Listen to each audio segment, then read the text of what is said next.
Cheikh Oumar di lay ziar. mais fii la ëppee. Sénégal Mali affiche de la quart de finale de la CAN Maroc 2025, un match très attendu. Oui, un match très attendu qui sera très difficile, hein, pas Omar. Un match qui sera très difficile dans la mesure où le Mali gis nañ lu mu ñu jot a woon mais clé match yor naa ko quoi. yor naa clé offensive bi yor naa ko clé défensive bi aussi am naa ci tuuti donc je pense su la neexee ñu xuus ah. waaw mën nañu avancé parce que déjà gars yi nee nañ Mali match bi engagement physique la si am.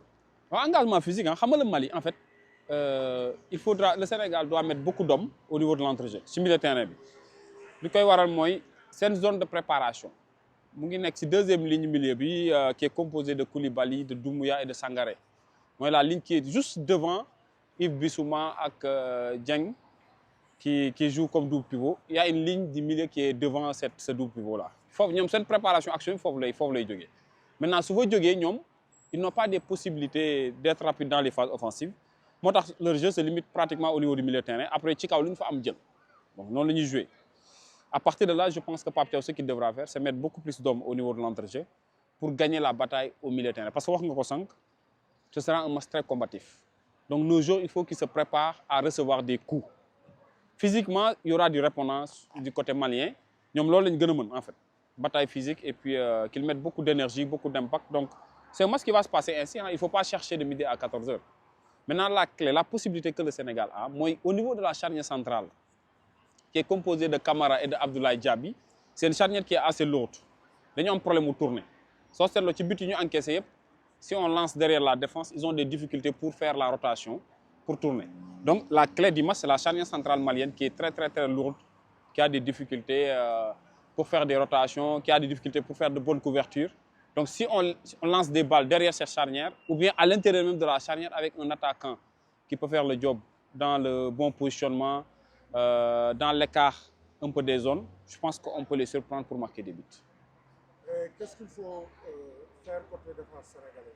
Oui, la défense, moi, il n'y a pas grand-chose. Hein. Tu sais, sur ce match, à la place du coach, j'aurais joué avec 3 défenseurs pour mettre 5 milieux de terrain au niveau de l'entrejeu. Ça, c'est mon choix personnel, donc c'est discutable. Qu'est-ce qui le justifie? Ce qui le justifie, moi, le Mali n'est pas inquiétant quand même sur le plan offensif. Il n'y a rien, il n'y a que Sinayoko, qui est un renard de surface, qui peut jouer sur des cafouillages ou bien sur des deuxièmes ballons pour marquer. Mais sinon, ce n'est pas un attaquant qui peut inquiéter totalement notre défense. Donc, ce n'est pas des joueurs aussi qui arrivent lancés comme les joueurs sénégalais.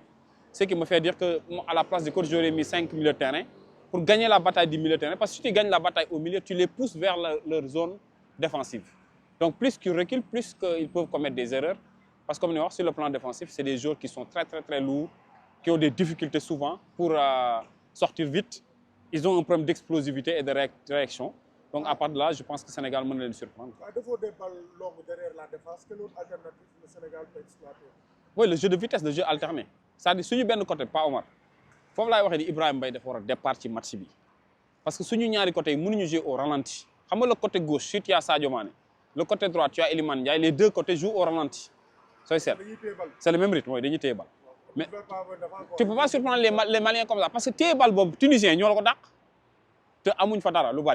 donc, pour moi, il faut que l'un des côtés joue au ralenti, l'autre amène de l'accélération. C'est là où Ibrahim Mbaye, il faut le mettre.